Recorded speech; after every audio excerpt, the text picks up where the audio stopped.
Bonjour. Alors, on a sous les yeux une image assez parlante, je trouve.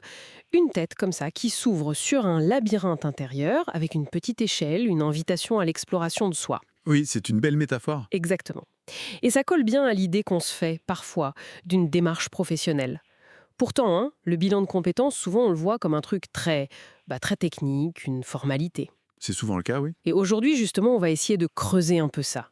On s'appuie pour ça sur des extraits d'un livre, Clinique de l'accompagnement en bilan de compétences. Mhm. L'objectif, c'est d'aller voir derrière la façade technique, découvrir cette dimension humaine, psychologique, relationnelle, ce que le livre appelle l'approche clinique. Voilà. Et ça me fait penser à Carl Rogers qui disait toute véritable rencontre est transformation. C'est un peu ça l'idée, non? C'est tout à fait ça. Alors allons-y. Le livre propose vraiment un changement de perspective. On passe de l'outil standardisé presque mécanique Oui. à une approche qu'il nomme clinique. Concrètement, ça veut dire quoi ça? Ben, ça veut dire qu'on met vraiment l'accent sur l'écoute. L'écoute profonde de ce que vit la personne. Son expérience, ses émotions. Exactement. Son histoire, son parcours singulier. Ça va plus loin que la simple liste de compétences, quoi. D'accord. Le bilan, dans cette optique, devient, euh, le livre utilise des mots forts, un miroir intime. Un miroir intime. Oui, un espace où on peut se regarder différemment. Voire même un espace thérapeutique au sens large. Athérapeutique. Plutôt au sens de permettre une parole vraie, authentique. C'est intéressant. Et ça prend encore plus de sens quand on replace ça dans le contexte, non? Tout à fait. Il faut se rappeler d'où ça vient, le bilan. Les années 80, 91 pour la loi, Oui, grosse mutation du travail. voilà. Et dès le départ, il y a une tension. Une tension fondamentale que cette approche clinique cherche justement à travailler. Laquelle? D'un côté, tu as la logique du marché, l'employabilité. Faut objectiver les compétences, répondre à la demande. Mhm. Et de l'autre, il y a la personne, sa quête de sens, son besoin d'être reconnu dans sa subjectivité. Donc, concilier l'urgence de trouver un job et le temps de se comprendre soi-même, c'est ça? C'est exactement ça. Comment on fait le pont entre le besoin de concret rapide et le temps long, parfois, de démêler des choses plus profondes. D'accord. Et c'est là que l'approche clinique, elle trouve toute sa pertinence. Et si je comprends bien, au cœur de cette approche, il y a une idée vraiment centrale. Oui. C'est que ce qui fait bouger les lignes, ce n'est pas tant la méthode, les tests, Mm. mais la relation. Mm. La qualité de la relation entre le consultant et la personne. C'est ça. C'est le moteur principal. Le livre parle même de transfert, de contre-transfert. Ah oui, des concepts psy, Oui, bon, sans entrer dans les détails techniques, ça veut juste dire que bah, nos histoires, nos affects passés, ils jouent dans la relation présente. Inconsciemment, souvent. des deux côtés. Des deux côtés, oui. Consultant et accompagné. Ça montre bien qu'on n'est pas dans une simple prestation de service, quoi.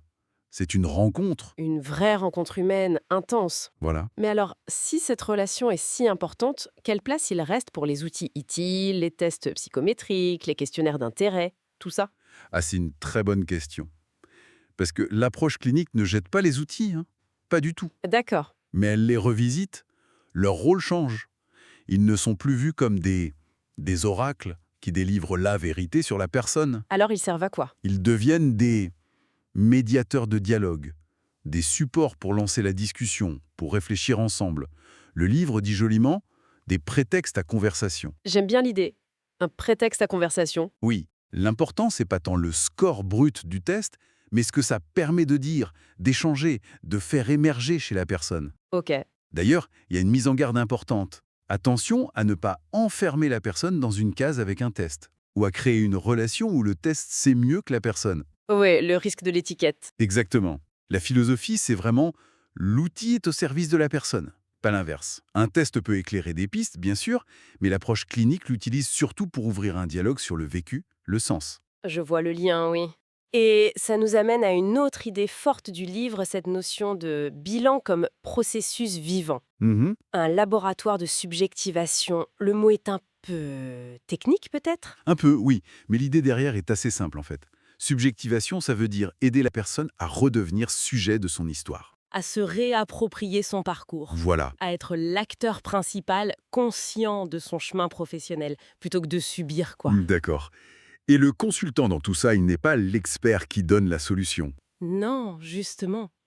Il n'est pas là pour dire faites ci, faites ça. Son rôle, c'est plutôt celui d'un témoin actif. Un témoin actif. Oui, quelqu'un qui est là, présent, qui écoute activement.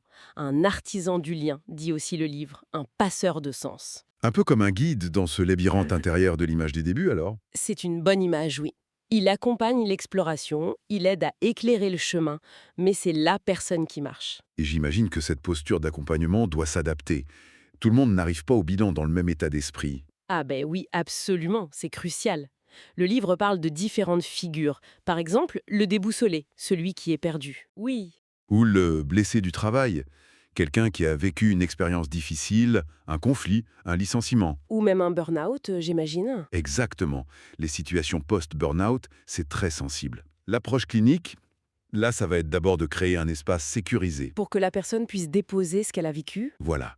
Exprimer l'impact de cette blessure sur sa vision du travail, sur elle-même, avant même de penser à l'avenir, aux pistes concrètes. Ça demande une vraie qualité d'écoute, une posture très humaine. C'est ça.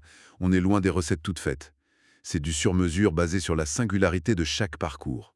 Donc, pour résumer un peu, si on regarde le bilan de compétences avec ses lunettes cliniques, on voit que c'est bien plus qu'une évaluation technique. Vraiment. Oui, on le sent bien. C'est un espace potentiel de dialogue profond, de clarification pour soi-même. Et parfois, oui, de vraies transformations. Le livre parle d'une traversée symbolique. Une traversée. Oui, ou pour certains, il est possible d'accoucher de soi professionnellement. C'est une belle expression, je trouve. C'est très parlant, oui. Et ça nous laisse peut-être avec une question pour chacun, chacune d'entre nous, finalement. Et si on essayait d'adopter nous-mêmes cette perspective clinique quand on pense à nos propres changements professionnels? Même les petits, les informels. C'est-à-dire? En étant plus attentifs, peut-être à la qualité de nos relations avec nous-mêmes, avec les autres, à la façon dont on raconte notre propre histoire pro, à ce qui se joue vraiment dans notre propre labyrinthe intérieur, pour reprendre l'image. Ah oui, intéressant. Est-ce que ce ne serait pas une clé justement pour naviguer un peu plus sereinement peut-être dans ce monde du travail qui bouge tout le temps? Une piste de réflexion, assurément.